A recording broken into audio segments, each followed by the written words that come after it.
Hello everyone, আজকে আরও একটি নতুন টপিক নিয়ে আলোচনা করব, যে টপিকটা বিএড ডিএলএড যে কোনো TET, West Bengal primary, upper primary, central TET বা অন্য যে কোনো স্টেটের টেটের ক্ষেত্রে কিন্তু খুব ইম্পর্টেন্ট এবং আমরা প্রায় প্রশ্ন এটার থেকে আসে।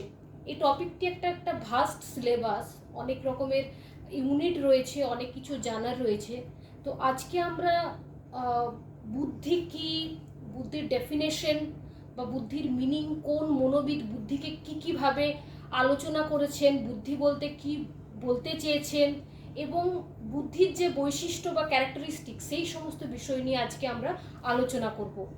তার আগে অবশ্যই বলবো, তোমাদের যদি আমার চ্যানেলটি ভালো লাগে, আমার ক্লাসগুলো ভালো লাগে, অবশ্যই সাবস্ক্রাইব করো এবং লাইক এবং শেয়ার করো অন্যদের।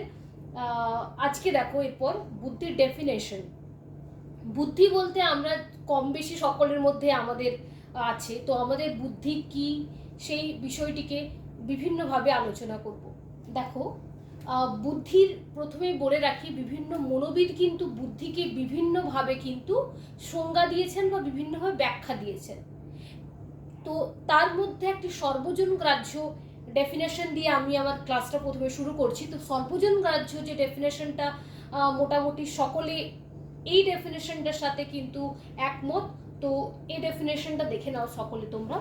অ্যাকর্ডিং টু স্টুডার্ট, ঠিক আছে, স্টুডার্ট কি বলেছেন? স্টুডার্ট তার অ্যাপ্রেজাল অফ ইন্টেলিজেন্সেতে 1941 এই বইটিতে তিনি ইন্টেলিজেন্সের এই যে ডেফিনেশনটা কিন্তু আলোচনা করেছিলেন বা এটা কিন্তু তিনি দিয়েছিলেন। কি বলেছিলেন না, ইন্টেলিজেন্সি is the ability two undertake activities that are characterized by difficulty, complexity, abstractness, economy, social value, originality, adaptiveness to goal, and to maintain such act under situation that demand concentration of energy. তার মানে আমরা কি বুঝলাম? স্টুডার্ট কি বলতে চেয়েছেন তার ইন্টেলিজেন্সের ডেফিনেশনে?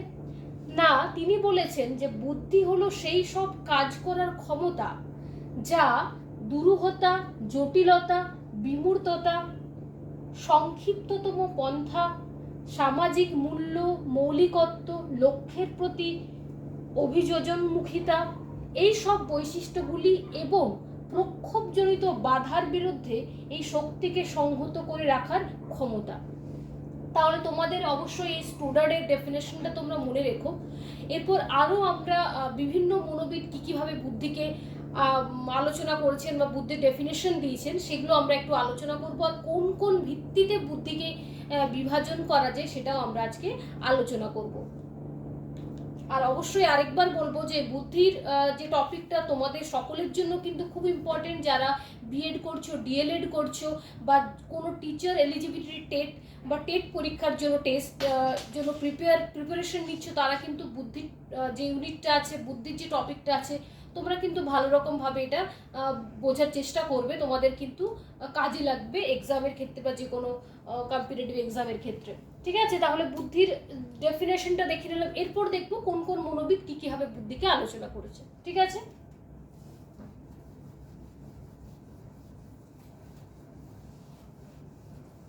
দেখো,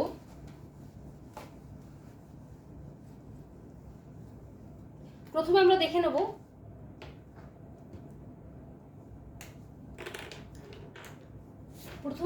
নেব যে কোন মনোবিদ বুদ্ধিকে কি নিয়ে আলোচনা করেছে।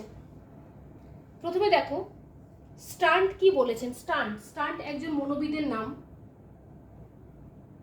অ্যাকর্ডিং টু স্টান্ট কি বলেছেন? স্টান্ট বুদ্ধিকে কি বলেছেন, কি ডেফিনেশন দিয়েছেন না, ইন্টেলিজেন্সি ইজ দ্য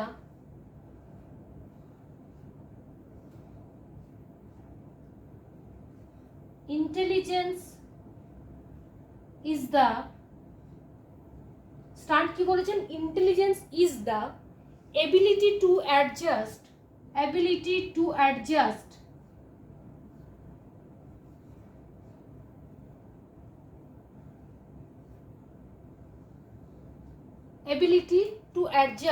কি বলেছেন?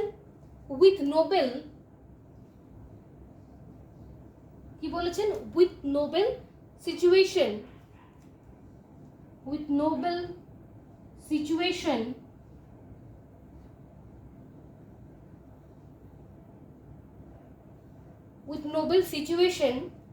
of life.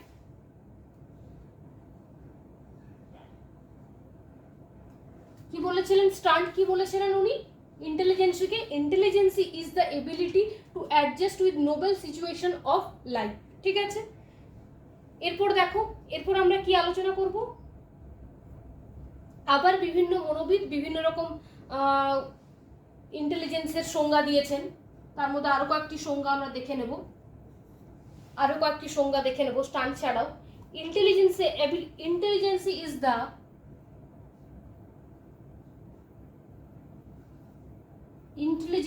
দ্য বা বুদ্ধি কি?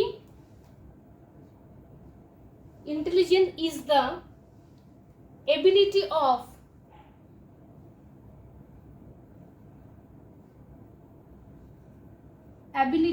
অফ কি হবে? Abstract thinking.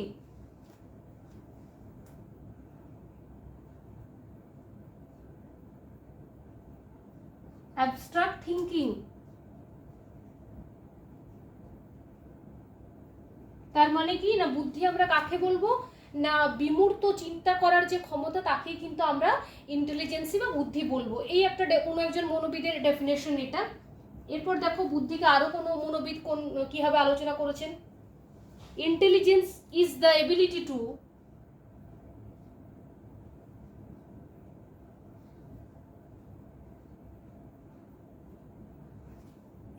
intelligence is the ability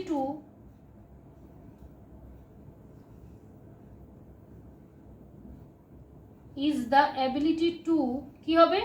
is the ability to profit from experience। কি বলেছেন উনি? intelligence is the ability of profit from experience।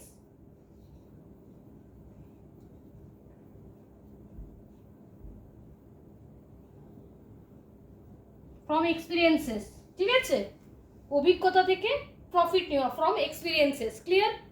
এরপরে দেখো আরো বিভিন্ন মনোবিদ বিভিন্নভাবে সংজ্ঞা প্রদান করেছেন এই তোমাদের ইন্টেলিজেন্সের। যেমন আরেকটা ডেফিনেশন আমি বলবো, বিনেট এর দেওয়া, মনোবিদ বিনেটের দেওয়া একটা ডেফিনেশন তোমাদের জানা দরকার।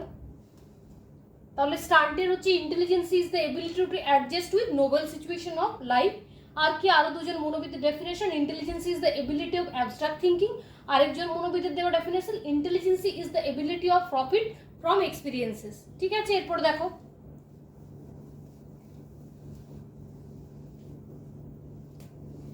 দেখো বিনেট কি বলেছেন? অ্যাকর্ডিং টু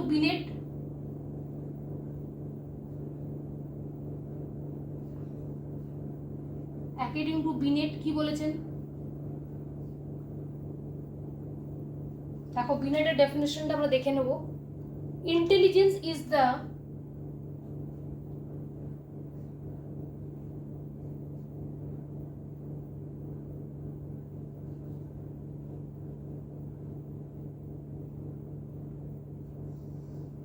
বিনেট কি বলেছেন? Intelligence is the ability to জাজ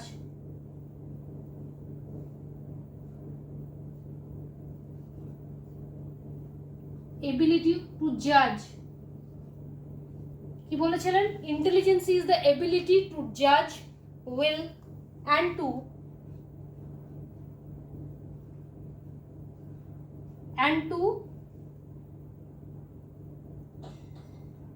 and to understand well।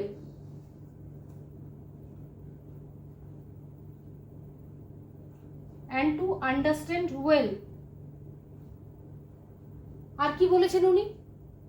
আর বলেছেন and to reason well।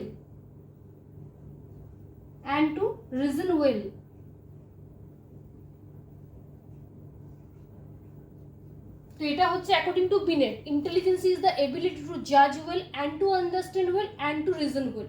তো তাহলে আমরা এই যতগুলো ডেফিনেশন দেখলাম, তারপরে আমরা একটা মূল কথা বলতে পারি, বুদ্ধি কি না, বুদ্ধি হলো সেই শক্তি যে যার মাধ্যমে আমরা কোনো সিচুয়েশনকে কন্ট্রোল করতে পারি, আমাদের যে প্রক্ষোভকে, ইমোশনকে কন্ট্রোল করতে পারি, এবং সিচুয়েশন অনুযায়ী আমরা নিজেদেরকে খাপ খাওয়াতে পারি, এবং কি না আমরা কোনো বিরূপ কোনো আচরণের থেকে আমরা নিজেদেরকে কীভাবে বার করব তাও বুঝতে পারি।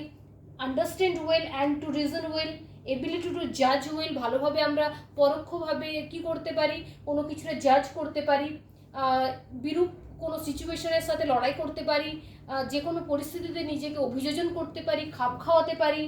তো এই অভিজ্ঞতার থেকে নিজেকে ভবিষ্যতে কাজে লাগাতে পারি। তো এই সমস্ত গুলোকে আমরা বুদ্ধি বলে থাকি, ঠিক আছে। তো তাহলে আমরা ডেফিনেশনগুলো ক্লিয়ার হয়ে গেলাম, বুদ্ধির ডেফিনেশন। অবশ্যই তোমরা মনে রাখবে বুদ্ধির ডেফিনেশন কি, কারণ যে কোনো পরীক্ষা কিন্তু বিএড ডিএলএড এর যে কোনো পরীক্ষায় কিন্তু বুদ্ধির ডেফিনেশন কিন্তু এসে থাকে, এবং এই ডেফিনেশনগুলো থেকে কিন্তু যে কোনো তোমাদের টেট এক্সামের কিন্তু প্রাইমারি আর আপার প্রাইমারি और সেন্ট্রাল টেট और এনি আদার স্টেটের কিন্তু এক্সামে কিন্তু এসে থাকে। ক্লিয়ার? এরপরে দেখো, এরপর আমরা আলোচনা করব ক্যারেক্টারিস্টিক্স বা বুদ্ধিকে আর কি কিভাবে ডেফিনেশন করা হয়েছে। দেখো নেক্সট আমরা দেখব না একজন মনোবিদ আছেন। বুদ্ধিকে আমি যেটা তোমাদের প্রথমেই ভিডিও শুরুতে বললাম যে বুদ্ধিকে বিভিন্ন মনোবিদ বিভিন্নভাবে কিন্তু ব্যাখ্যা করার সংজ্ঞা প্রদান করার চেষ্টা করেছেন। তার মধ্যে একজন মনোবিদ আছে, তার নাম হচ্ছে ভার্নন। তিনি কি বলেছেন, তিনি তিনটে ভাগে ভাগ করেছেন, যে তিনটে ভাবে বুদ্ধিকে আলোচনা করা যায় বা বুদ্ধির সংজ্ঞা প্রদান করা যায়। তো দেখো, দেখে নাও ভার্ননের সেই ডেফিনেশনটা কি বলেছেন ভার্নন, অ্যাকর্ডিং টু ভার্নন, ঠিক আছে। ভার্নন, মনোবিদ ভার্নন বুদ্ধির যে শ্রেণী বিভাগগুলিকে বা বুদ্ধির যে ডেফিনেশনগুলোকে সেটা মূলত তিনটি ভাগে ভাগ করেছেন। কি কি ভাবে? একটা হচ্ছে বায়োলজিক্যাল, ভার্ননের ডেফিনেশনে কি বলেছেন তিনি, তিনটি ভাবে বুদ্ধিকে তিনি আলোচনা করেছেন। একটা হচ্ছে বায়োলজিক্যাল, একটা বলবো বায়োলজিক্যাল, সেকেন্ড কি বায়োলজিক্যাল বা জৈবিক, বাংলায় বলে জৈবিক। সেকেন্ড হচ্ছে সাইকোলজিক্যাল, সেকেন্ড কি বলেছে সাইকোলজিক্যাল,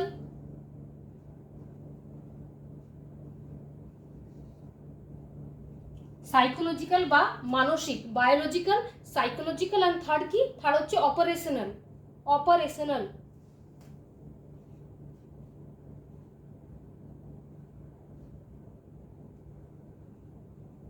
তাহলে তিনি ভার্নন তিনটি ভাবে সংজ্ঞা প্রদান করেছেন ইন্টেলিজেন্সের, ঠিক আছে।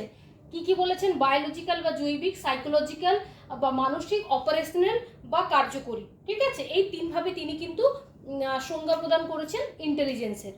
এরপরে দেখো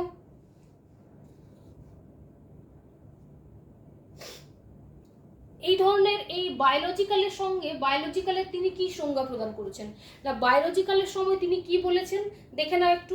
বায়োলজিক্যালে তিনি বলেছেন যে intelligence seems to be biological mechanism by which the effects of a complexity of stimuli brought together and given a somewhat unified effective behavior। অর্থাৎ কি না, বুদ্ধিকে তিনি এখানে একটা জৈবিক প্রক্রিয়া বলে ব্যাখ্যা দিতে চেয়েছেন, ঠিক আছে। এখানে কিন্তু অভিযোজন প্রক্রিয়ার উপরে গুরুত্ব আরোপ করা হয়েছে এই বায়োলজিক্যাল ডেফিনেশনে।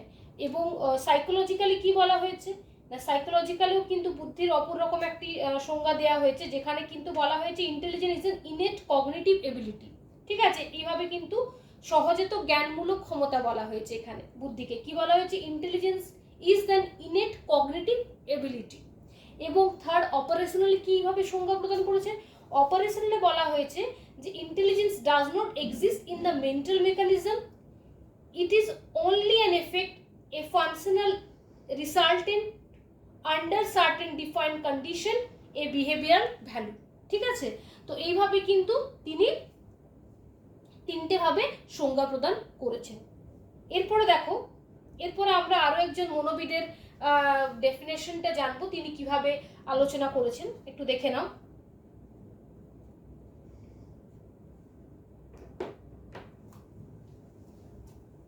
ভার্নারেরটা ক্লিয়ার তোমাদের আশা করি। নেক্সট দেখো,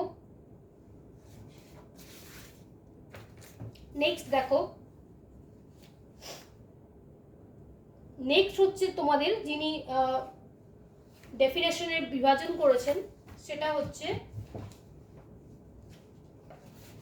প্রথমে করেছিলেন ভার্নান, সেকেন্ডে যিনি করেছিলেন তারটা আমরা এরপর আলোচনা করব।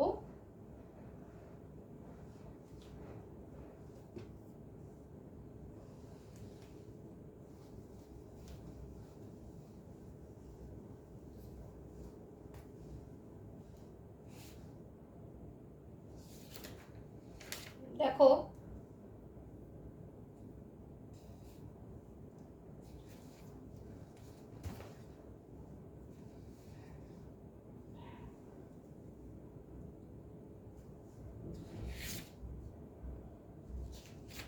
আচ্ছা, এরপর আমরা কি করব, এরপর আমরা ক্যারেক্টারিস্টিক্সগুলো দেখে নেব বুদ্ধির, ঠিক আছে, যে বুদ্ধির বৈশিষ্ট্য কি। এবার বৈশিষ্ট্যগুলো কিন্তু খুব ইম্পর্টেন্ট, তার কারণ হচ্ছে বৈশিষ্ট্য থেকে কিন্তু বুদ্ধির যে বিষয়গুলি সম্পর্কে আমরা জানবো সেইখান থেকে কিন্তু তোমাদের বিভিন্ন রকমের প্রশ্ন হয়ে থাকে, ঠিক আছে, দেখে নাও।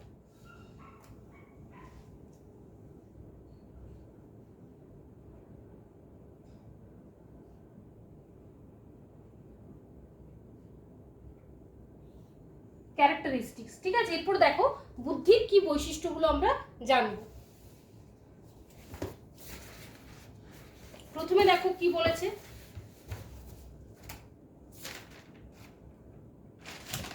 প্রথমে বলবো আমরা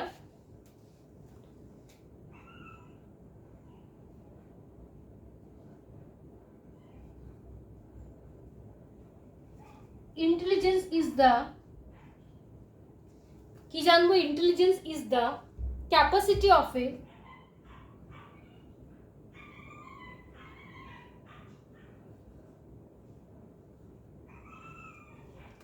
intelligence is the capacity of a human being or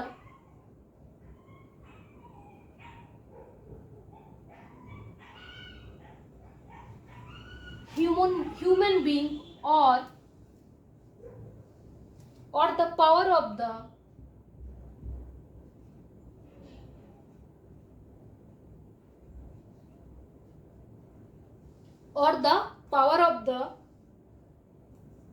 human brain,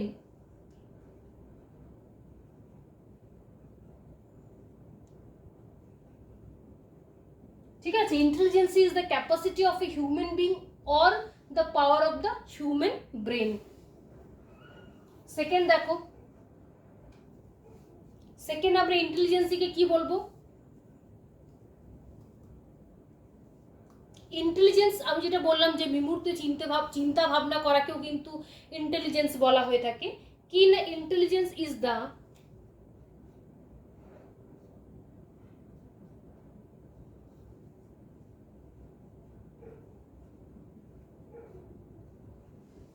intelligence is the ability of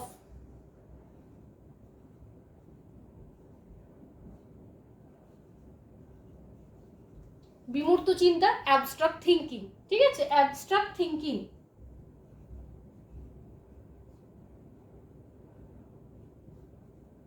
abstract thinking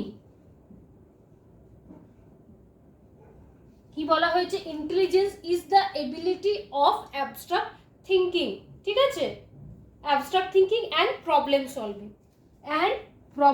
solving,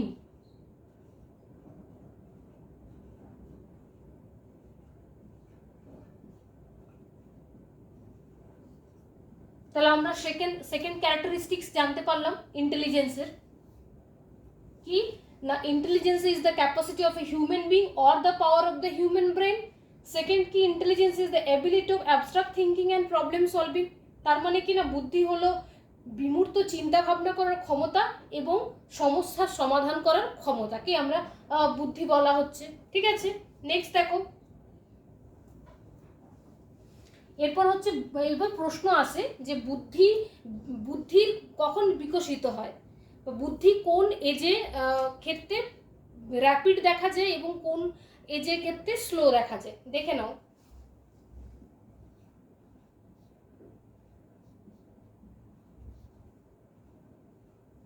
intelligence grows during, কখন গ্রো করে, কত বছর থেকে কত বছর, the first 5 years,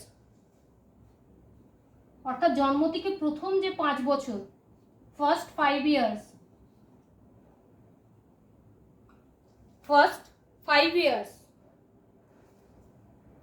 of the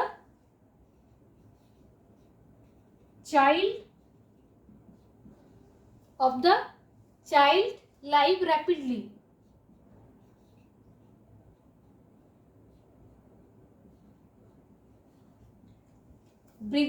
বুদ্ধি কখন গ্রো করে না, বুদ্ধি grow during the first 5 years of the child life rapidly, অর্থাৎ প্রথম যে জন্মের থেকে যে প্রথম যে 5 বছর সেই সময় কিন্তু বুদ্ধির র্যাপিড কিন্তু গ্রোথ হতে থাকে। আর কখন গ্রোথ হয়ে থাকে, তারপরে and then stop and the age of 16 to 18 to 20, ঠিক আছে। এরপর যে টিন এজে আসছে 14 to 20 or 14 to 18, এই টাইমটাতে কিন্তু আবার 14 to 18 or 12 to 18, এই টাইমটাতে কিন্তু এজ, এই টাইমে কিন্তু আবার র্যাপিডলি কিন্তু বুদ্ধির বিকাশ হতে থাকে, ঠিক আছে।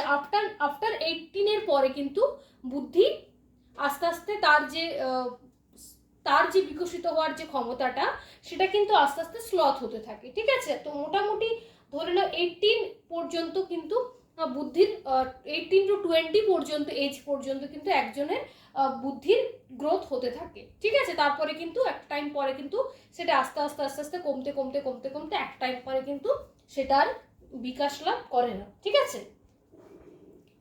এরপরে কি দেখো,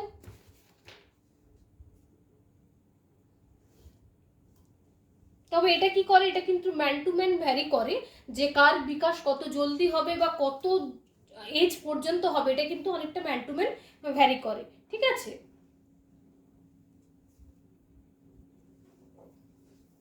তিনটে ক্যারেক্টারিস্টিক্স আমরা জানলাম, নেক্সট দেখো ফোর্থ ক্যারেক্টারিস্টিক্স জানবো।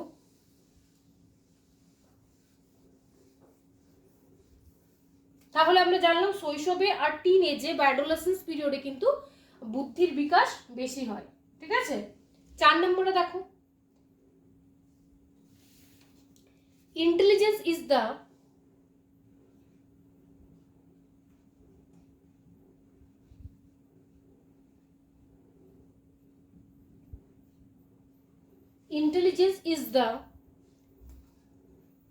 ইনফ্লুয়েন্স বা প্রভাবিত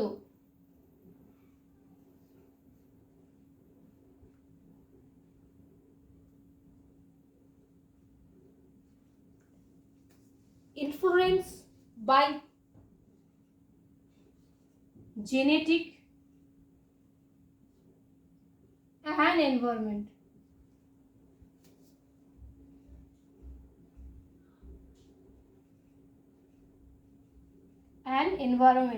তার মানে কি না, বুদ্ধি কোন কোন বিষয় দ্বারা প্রভাবিত হয়ে থাকে, একটা হচ্ছে জেনেটিক, মানে হচ্ছে যেটা জৈবিক বা যেটা তোমার জিন মারফতে জিন দায়ী থাকে, এবং তার সাথে এনভায়রনমেন্ট, এই দুটো জিন এবং এনভায়রনমেন্ট এই দুটোর কিন্তু মিলিত কার্যের ফলে কিন্তু ডিটারমাইন হয়ে থাকে বুদ্ধি। কোনো একজন ব্যক্তির বুদ্ধি কেমন হবে, তার বুদ্ধিমত্তাটা কতটা বেশি হবে, সেটা কিন্তু ডিপেন্ড করে তার জেনেটিক ফ্যাক্টর এবং এনভায়রনমেন্ট ফ্যাক্টর, এই দুটোর মিলিত। Clear?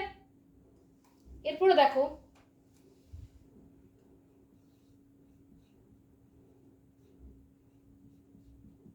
intelligence is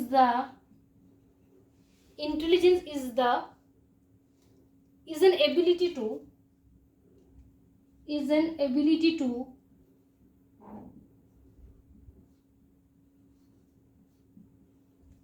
ability to relate diverse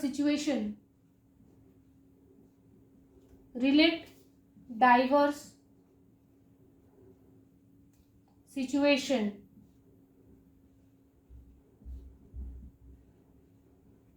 এখানে কি বলতে চেয়েছি যে ইন্টেলিজেন্সি is an ability to relate diverse situation, মানে কি না ইন্টেলিজেন্স বা বুদ্ধি আমরা তাকেও বলবো যে বিভিন্ন ডাইভার্স সিচুয়েশনের সাথে, ঠিক আছে, যে বিরূপ সিচুয়েশনের সাথে কিন্তু রিলেট করতে পারে, অ্যাডজাস্ট করতে পারে, সেটাকে কিন্তু ইন্টেলিজেন্স বলা হয়। এটা একটা ক্যারেক্টারিস্টিক্সের মধ্যে আসছে। 6 নম্বর দেখো,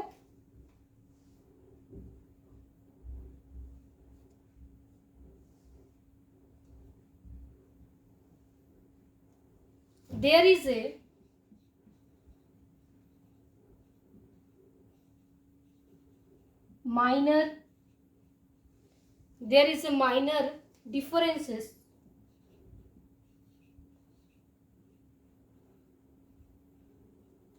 a minor differences in the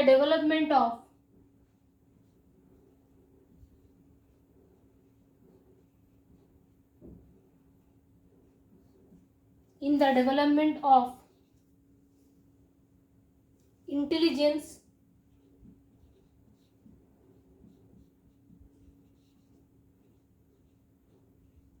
between girls and boys.